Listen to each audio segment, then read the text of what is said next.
Hindi ko na malaya na hapon na pala. Napasarap nga yung tulog namin at itong kapatid ko hanggang ngayon tulog pa rin. Pero ako eto babangon na dahil nakaramdam na ako ng gutom.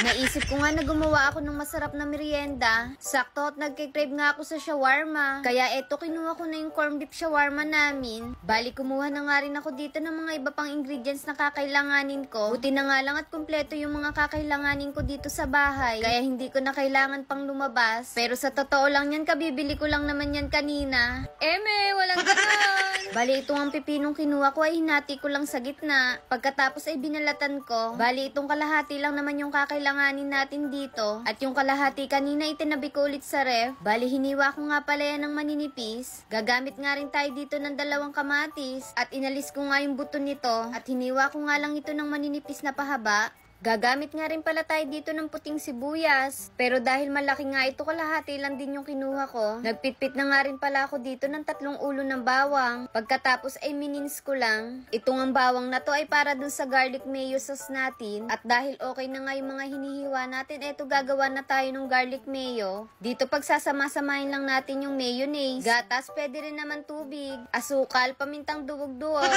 Asin at yung minins natin garlic. Nakalimutan ko pang lagyan ng suka. Kaya yan hinabol ko na. At i-mix nga lang natin ito ng mabuti para maghalo-halo sila. At para pino nga yung maging sauce natin. Ito at sasalain ko lang para maalis nga natin yung buo-buong bawang. At ayun, ganun lang kadali, meron na tayong garlic mayo sauce. Kaya tara mag-umpisa na tayong magluto ng ating shawarma. Bali dito sa aking panagisa lang ako ng bawang at sibuyas. At ilalagay ko na nga itong corned beef shawarma. Bali 2 lata nga itong gagamitin ko. Ito nga mga ate, pwede nyong hindi nagisahin, pero ako mas gusto ko yung gigisahin pa. At ang kagandahan nga sa corned beef na to ay may buo-buo pa siya. Kaya naman ayan, may makakagat ka talaga. Bali niluto ko nga lang pala ito hanggang sa maiga na yung sabaw niya. First time ko nga lang pala ito matatry mga ate. Kaya hindi ko alam kung masarap ba. At ayan, ininit ko na nga rin pala dito yung gagamitin nating pita. Sa mahinang apoy lang yan mga ate para hindi masunog yung pita nyo. At ayan, kung biglaan nga kayong nag-crave sa shawarma, ay hindi na nga kailangan pang bumili sa labas. Dahil ngayon mas kayang-kaya na natin itong gawin sa bahay. O siya mga ate, tara mag-assemble na tayo. Bali naglagay rin pala ako dito ng cheese para naman mas lalong masarap. Sa pag-a-assemble naman, nakadepende na sa inyo kung ano yung gusto nyong unahin. At ako, ganito lang naman yung ginawa ko mga ate. Ay grabe, habang ginagawa ko nga ito, natatakam na talaga ako. Dahil tingnan nyo naman, itsura pa lang, napakasarap na talaga. Bali, ayan, pinatakan ko pa nga ito ng hot sauce. Para kapag kinain mo ay may sipa ng anghang. Hindi nga ako sanay magbalot nito, kaya ganyan na lang yung naging itsura. Pwede na rin naman yan, kami lang din naman yung kakain. At eto na nga ang ating mga mini shawarma. Pasensya na kayo mga ate kung mapapanood nyo ito ng hating gabi. Dahil siguradong gugutumin kayo. O paano, tara kain tayo. At unang kagat, first bite.